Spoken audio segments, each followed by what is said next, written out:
अस्सलाम वालेकुम dear students, कैसे हैं आप सब। आज के लेक्चर में हम 9th क्लास की एक्सरसाइज नंबर 1.2 के क्वेश्चन नंबर 4, 5 और 6 को कवर करेंगे। तो आइए आज का लेक्चर शुरू करते हैं। हमारा फोर्थ वाला क्वेश्चन है, find negative of matrices A, B, C and D when. ये हमारे पास कुछ कॉलम दिए गए हैं। वो कह रहे हैं कि ए, बी, सी और डी कॉलमों के बिलतरतीब मनफी कॉलम मालूम कीजिए। ये हमारा फोर्थ क्वेश्चन क्वेश्चन नंबर 4 है।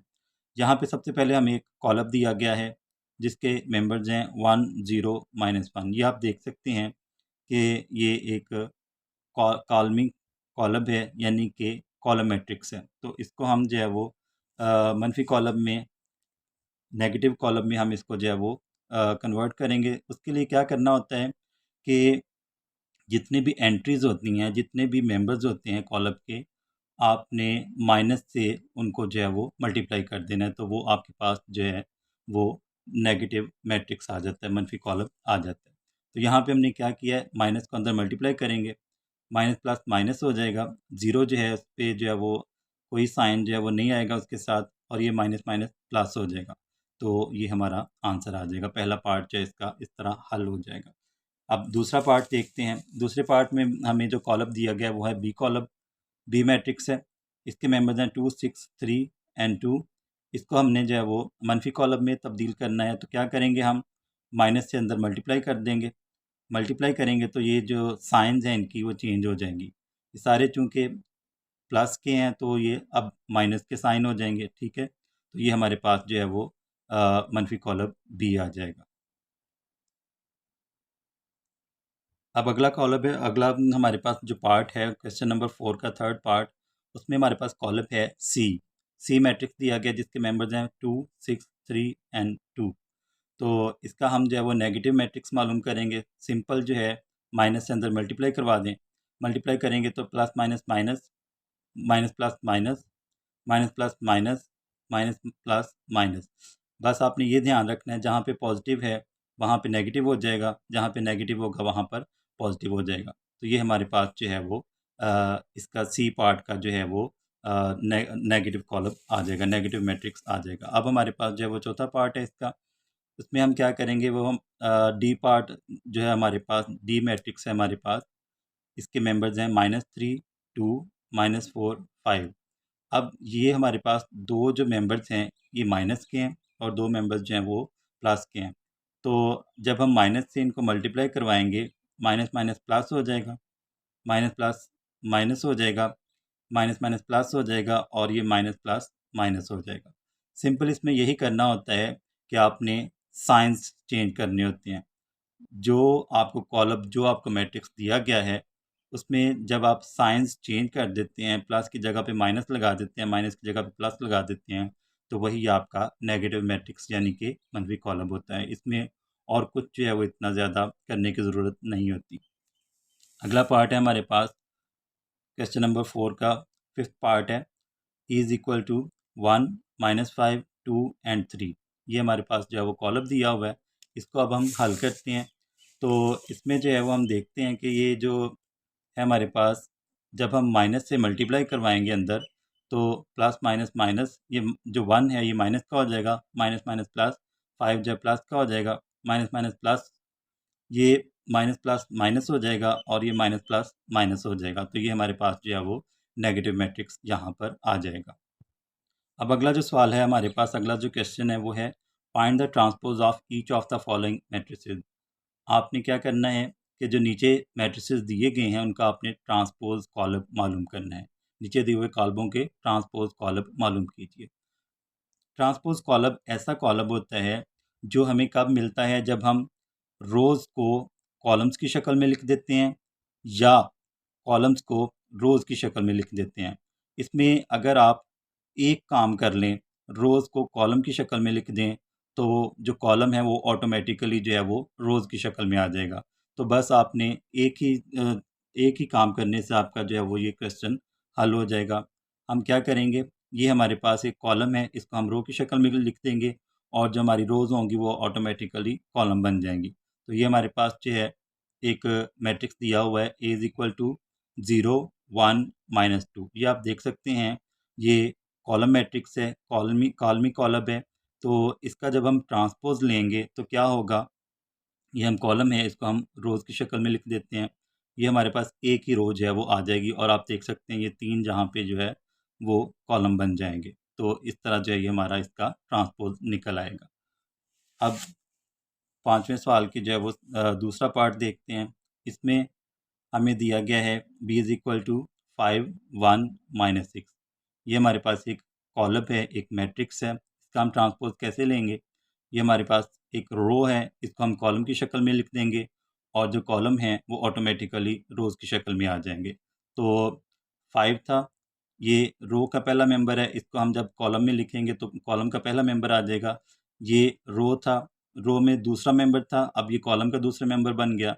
ये रो का तीसरा मेंबर था, अब ये कॉलम का तीसरा मेंबर बन गया। तो हमने रो को कॉलम में बदल दिया और जो कॉलम थे वो ऑटोमेटिकली रोज़ बन गए।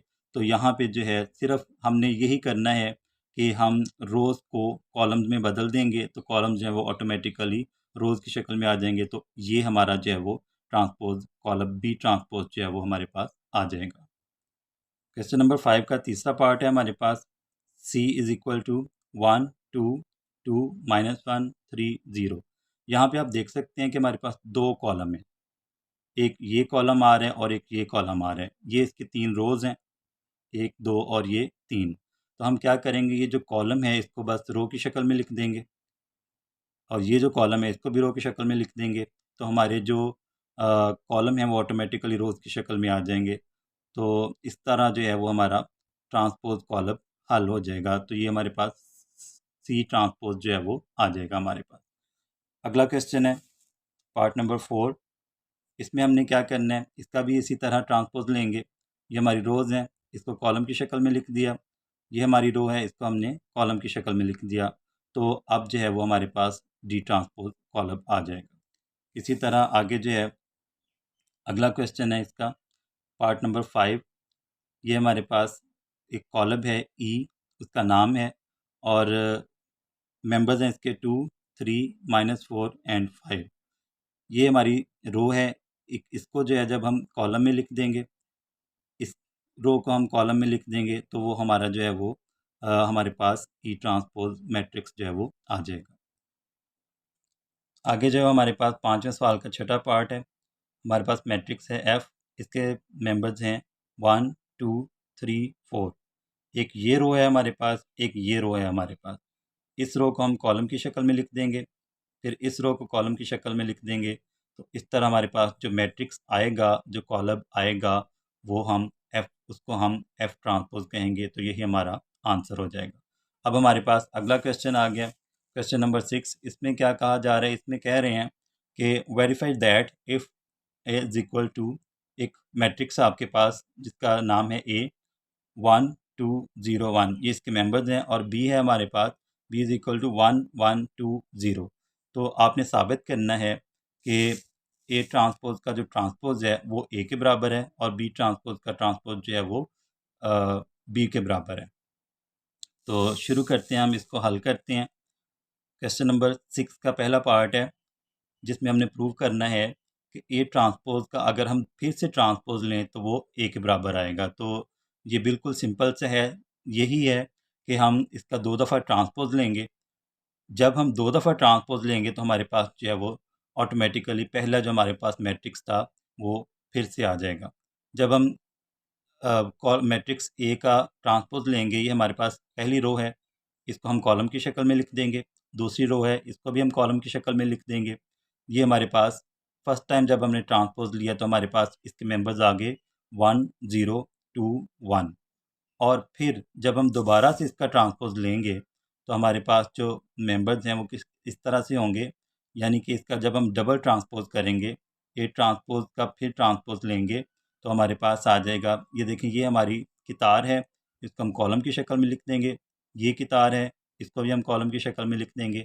अब आप देख सकते हैं कि यहाँ पर जो है ये इसके मेंबर्स 1 2 और हमारे पास जो ओरिजिनल मैट्रिक्स था उसके भी 1 2 0 1 0 1। तो ये जो हमारे पास मैट्रिक्स ए था और अब जो हमारे पास मैट्रिक्स आया है ए ट्रांसपोज का ट्रांसपोज वो हमारे पास जो है वो दोनों सेम है। तो इस तरह जो है वो साबित हुआ कि ए ट्रांसपोज का जो ट्रांसपोज है वो ए के बराबर है, ए के इक्वल है। तो इस तरह जो है वो हमारा ये क्वेश्चन हल हो।